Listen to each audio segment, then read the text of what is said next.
State capture has been a central characteristic of the Zuma administration, with the Zondo Commission of Inquiry hearing devastating testimony of how the country's key companies were hollowed out for personal gain.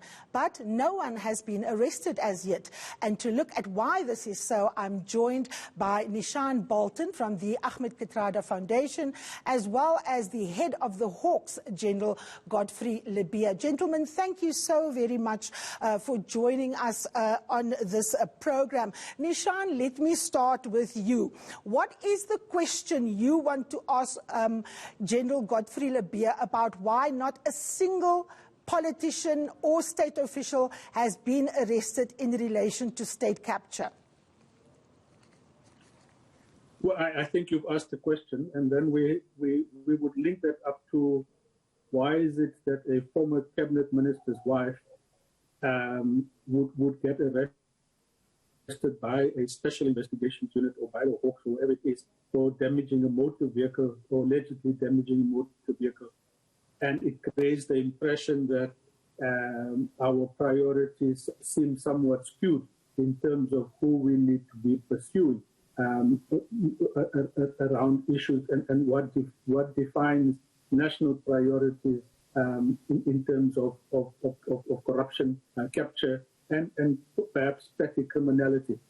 Okay, General Lebeya, there Nishan Bolton has asked you, why is it that the Priority Crimes Unit gets involved in chasing down a former cabinet minister's wife, looking at an extortion case involving the Deputy Finance Minister, but you are not able to tell us when you are able to hand over a case against someone like Anoj Singh, for example, who was implicated in tender irregularities and corruption at Eskom. You are not able to tell us when the Sifiso Buthelezi and his brother from Sifambo, linked to the PRASA train scandal, is going to be arrested. What exactly is holding up these cases, sir?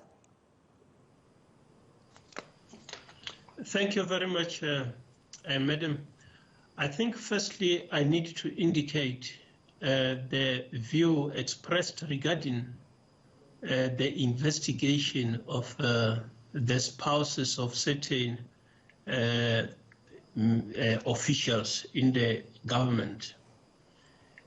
What may not be known is precisely what is that which is being investigated, firstly with the first one that you have mentioned regarding the damage of a vehicle. In conducting the investigation, whenever you come across another crime that you are not directly dealing with, as a police official, you also do not ignore it. What have happened in that regard is that they had to do that preliminary investigation, and when they have finalized that part of damage and the like will be transferred to the detective service. It's not the first time that we are dealing with this. I think you shall also have heard in the past when we were taking warning statement or interviewing senior officers, and thereafter the investigation is carried by the detective service. That is what you call multidisciplinary approach.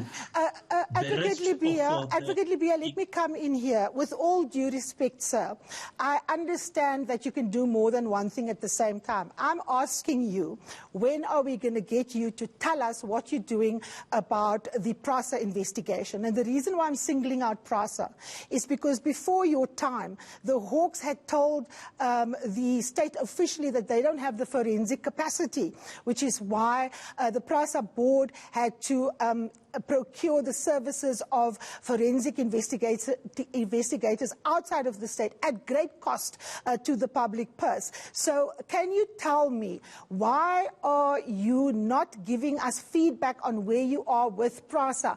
Last 2 weeks ago, the PRASA spokesperson Makosini said on this program that the two individuals had been arrested, but that's in relation to something like assets worth 2 million. million rand. I am talking about the cases linked to 2.6 billion rand, and of course also the 500 million rand failed PRASA locomotive deal. Can you tell us, sir, where are you with those investigations? Are they concluded? Have you handed the cases over to the NPA?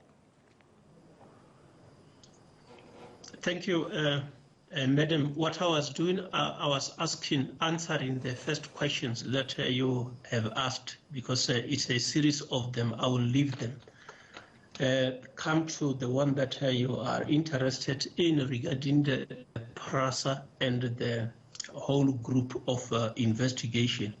What we are doing is to do what the chartered accountants are supposed to be doing. So you shall have noted that in the past there was such investigation by the chartered accountants, and this time around there are certain aspects that the chartered accountants are looking at. We expect that they will be finalizing that work soon. Once that is done, because we are working closely with the prosecuting authority, they will continue to guide, or are we ready, or there is still some loose ends that need to be tied on. So that is the status where we are. Chartered accounting is not in the hawks. It has always been the work that we assign chartered accounting companies to do that work for us. We have got financial investigators who conduct investigation, and then when it needs chartered accounting work, that is when we request the companies to provide that service to us. Okay, so General Lebeya, let's just hold it there. I want to bring Nishan into the conversation. Nishan, are you satisfied with the explanation that General Lebeya has given to us and the country in relation to where they are at with PRASA? Because I can't make head or tail of it. No, look, I don't know what the capacity issues are. And what I can tell you is that many skilled financial people and accountancy skilled people have left the public service, and many actually don't want to be associated with it. So I can understand that problem. I would, however, have thought that by now we would have built up teams of specialist expertise to tackle these problems. I think it would be a bit disconcerting it's a bit disconcerting to hear that capacity has either not been brought on board or is still in the process of being put together.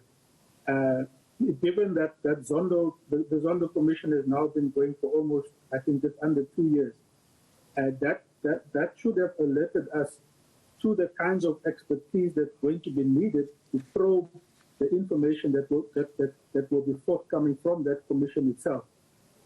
So it's the proactive nature of and anticipating what is going to be coming through and what kinds of skills that will be needed that I'm hoping has been taken into account, and with speed the necessary skills will be brought on board to execute this task.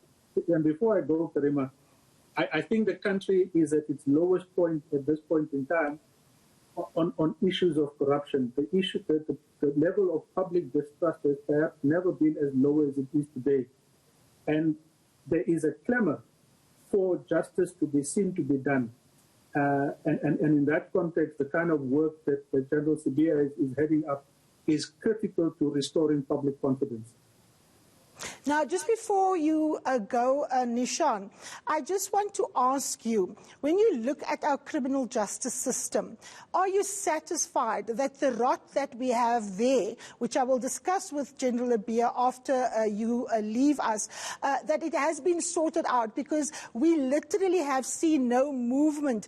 I mean, General Lebeya is saying that soon they are going to be, making presentations and sitting with the accountants. I mean, soon can be in the year dot? We have no time frame. There seems to be no urgency. Are you satisfied that the corrupt elements in those state institutions like the Hawks and the NPA have been successfully rooted out, Nishan? Well, we don't know. We don't know whether that is the case. We can only hope that if it hasn't been acted on thus far, it will be. But certainly on the basis of, and the key indicator will really be the numbers of people brought to book and prosecuted. And thus far, on just purely on that basis, the scorecard is very low. So I think that and the point I really want to make is I think public patience, public tolerance is wearing thin. There's a clamor for justice, and I think the entire criminal justice system needs to find a way of understanding where the country is at this point in time, and really what is required from them to restore that confidence and to do so urgently. Okay, Nishan, I know that you are pressed for time, but just quickly, what is your message to President Cyril Ramaphosa and the African National Congress? They're sitting in a National Executive Committee meeting for the last 3 days. What do you want to see them doing when they come out of that meeting, Nishan?